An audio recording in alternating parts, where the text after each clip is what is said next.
질문 하나 받고 들어가도록 하겠습니다. 김재인 회원님이 주신 질문인데요. 몇 주 전에, 2주 전인가요? 메를 뽕띠의 그 몸 현상학을 다룰 때 했던 내용인데, 몸으로 지각하기라는 내용으로 뽕띠의 예술론을 소개하면서 세잔의 작품을 같이 연결시켜서 설명드렸는데, 거기에 대한 질문입니다. 개인적으로 정말 존경하는 세잔에 대한 명광이 감사드립니다. 세잔의 이미지들이 갈라진 틈과 분열에 의지하는 데 착안하여 프레드 오트는 세잔의 예술을 느슨한 연결, 갭 또는 구멍의 예술이라고 규명한다. 여기서 말하는 느슨한 연결, 갭 또는 구멍에 대해서 부연 설명해 주시면 감사하겠습니다. 라는 질문인데, 좀 너무 질문 아니에요? 저는 이 프레드 오튼이라는 사람은 잘 모르고, 미술 평론가이긴 하지만, 그렇게 유명한 평론가가 아니어서, 이번에 글을 제가 읽어본 적이 없어서, 이 말을 정확히 해석하기는 좀 어려워요. 그래서, 그냥 패스했던 그런 질문인데, 지난주에 그 질문 올라온 게 하나도 없더라고요. 질문이 하나도 없어가지고, 할 수 없이 이 질문을 한번 살려봐야겠다 해가지고, 이 질문에 대한 답변을 좀 제 나름대로 해석을 한번 해보려고 합니다. 자, 느슨한 연결, 갭 또는 구멍의 예술이다. 상당히 시적인 표현인데, 자, 세잔의 작품하고 세잔의 생빅토르 산하고 실제 대상으로서 생빅토르 산의 관계를 한번 보자고요. 만약에 이 고전주의 화가들이 이 산을 보고 그렸다면은 아주 사실적인 방식으로 눈에 의해서 재현을 했겠죠. 그러면 나와 저 그림과 대상의 관계는 굉장히 타이트한 직접적인 연결이 있어 보이겠죠. 근데 세잔의 그림을 보면은 저게 생빅토르 산인가? 다른 곳인가? 이 연결이 타이트하지 않다는 얘기죠. 느슨해졌다는 얘기죠. 그러니까 과거 고전주의에서는 그림과 대상의 관계가 1대1의 대응 관계였다면은 그때 그림의 레퍼런스라는 것은 실제 현실이죠. 실제 존재하는 어떤 자연으로서의 생빅토르 산이 되는 것이고, 그걸 가리켜서 우리는 리프리젠테이션, 재현이라고 얘기를 하죠. 재현. 그러니까 고전주의에서의 그림이라는 것은 실제 대상을 재현한 것이다. 이미 원본으로 있는 것을 다시 드러낸 것이다. 라는 얘기죠. 그리고 그걸 이제 재현이라고 말하는데, 그러니까 그림의 목적이 실제를 재현하는 것이라면은 그때 그림은 산과의 관계에서 부차적인 것이 되죠. 그리고 그림의 가치라는 것은 원본에 대한 어떤 사파로서의 가치를 갖게 되는 거겠죠. 그렇게 보면은 예를 들어서 고흐가 그린 해바라기다. 그러면은 그 해바라기는 실제 해바라기에 대한 재현이잖아요. 그러면은 그림으로서의 해바라기는 실제 해바라기에 비해서 부차적인 것이 되고, 부차적이라면은 실제보다 덜 중요한 거 아니겠어요? 그죠? 그럼 고흐의 그림은 해바라기보다도 더 가격이 싸야 되겠죠. 그죠? 자, 현대미술이라는 것은 이런 그 재현으로서 그림에 대한 문제 제기다라고 볼 수 있죠. 그림이 실제 대상과의 관계에서 부차적인 것이라면, 사파에 불과한 것이라면은 그림이 무슨 의미가 있느냐. 그리고 그런 기능은 뭐 카메라의 발명, 동영상 기계의 발명으로 인해 가지고 뭐 화가들이 그림으로 안 그려도 기계가 얼마든지 해낼 수 있는 건데 왜 그거를 그림으로 그려야 되느냐. 이런 문제들에 봉착을 해서 거기에 대한 문제의식에서 현대미술이 시작이 된 것이고 그 현대미술의 방향을 미술의 자율성으로 잡게 됐다는 거예요. 자율성. 여기서 말하는 이 자율성이라는 것은 그림이 사파가 아니란 얘기예요. 대상과의 관계에서. 그래서 이 고전주의와 이 세잔의 그림을 좀 비교를 해보면은 고전주의는 이성에 의해서 대상을 명사적으로 포착하고자 했다. 자, 명사적이라는 말이 괜찮죠? 명사적이다. 명사라는 것은 저 대상을 보고 저게 산이다, 또는 나무다, 또는 뭐 집이다. 인간이 어떤 그 언어로 부여한 그런 그 인식의 대상이죠. 인식적으로 대상을 포착했다면은 그 인상주의라는 것은 동사적으로 그 변해가는 그 순간을 포착했다. 역동적으로 시간적으로 변해가는 한 순간을 포착하고자 한 것이 인상주의라는 거죠.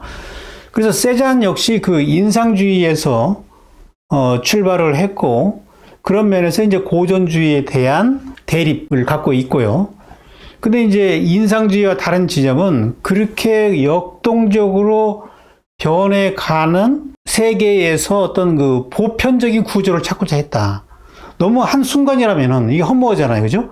계속해서 변해가기만 한다면 허무하기 때문에 거기서부터 어떤 보편적인 어떤 구조가 있지 않느냐. 이걸 생각하는 거거든요.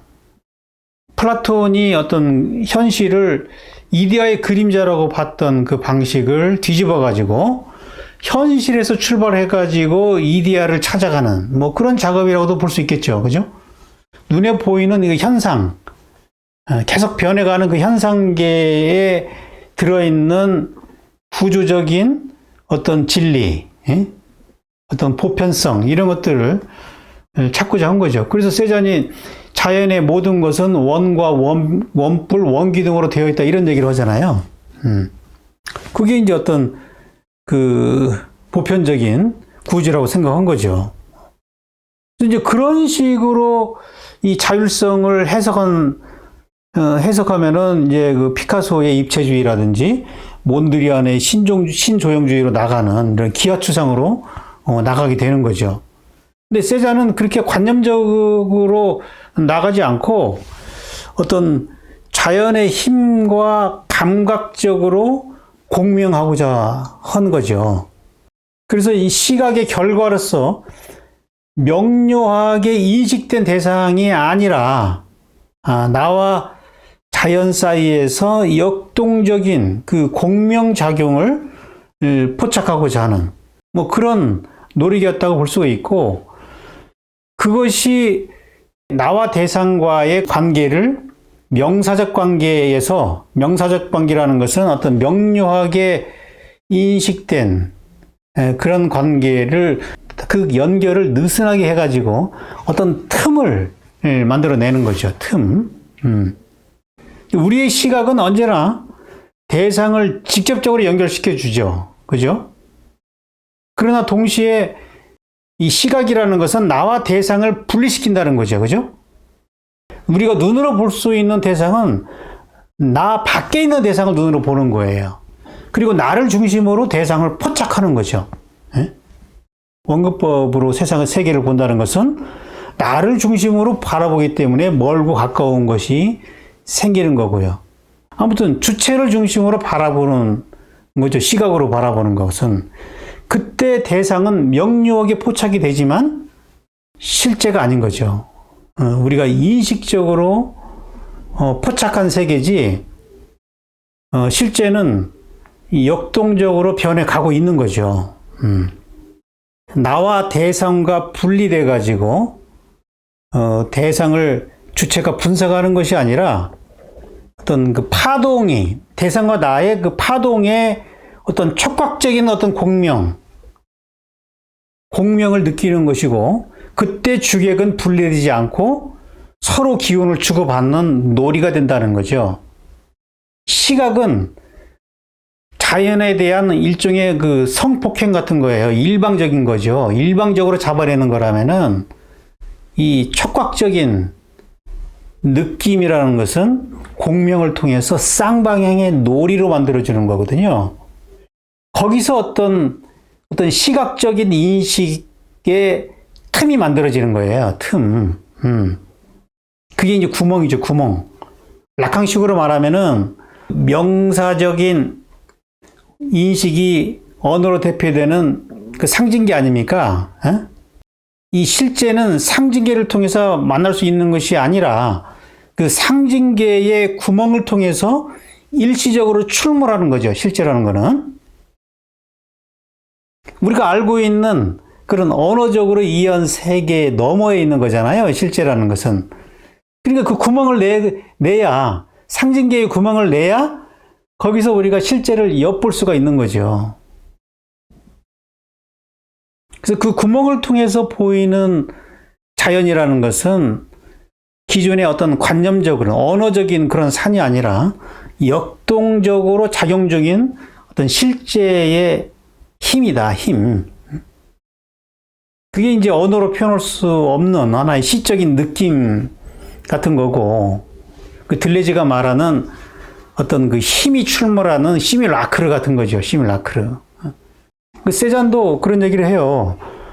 자연을 그린다는 것은 대상을 모방하는 것이 아니라 감각을 실현하는 것이다. 그때 그 감각이라는 것은 그 힘을 느끼는 거거든요. 그래서 세잔이 그 감각을 실현하기 위해서 모방을 피우고 그 대상과의 느슨한 연결을 시도했다. 그러나 이제 세잔의 그림을 보는 사람들은 타이트한 관점에서 이제 그림을 보면은 어떤 그리다 만 것 같고 미완성 같기도 하고, 이 고전주의적인 이런 풋생의 그림과 한번 비교를 해보면은 미친 사람들이 그림 같잖아요.